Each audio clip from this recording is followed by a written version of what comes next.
Assalamualaikum warahmatullahi wabarakatuh dan salam madani.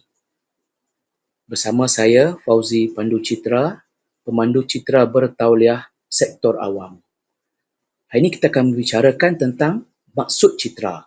Dari sudut psikologi, citra merujuk kepada gambaran mental atau persepsi seseorang tentang dirinya sendiri, orang lain, objek atau peristiwa.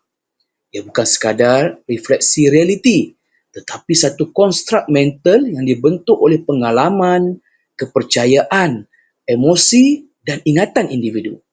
Citra ini boleh bersifat sedar atau tidak sedar dan ia mempengaruhi pemikiran, perasaan dan tingkah laku seseorang.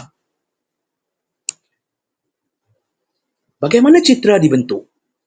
Pembentukan citra dipengaruhi oleh pelbagai faktor, antaranya pengalaman awal, interaksi sosial, media massa, kepercayaan dan nilai, yang mana ianya akan membentuk citra diri seseorang. Apakah kesan citra?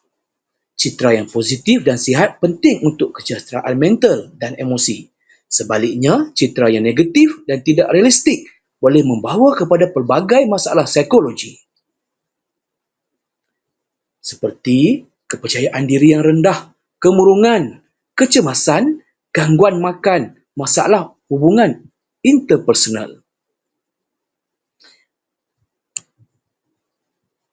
Oleh itu, perlulah kita memahami mengurus citra diri adalah penting untuk mencapai kesejahteraan mental dan emosi.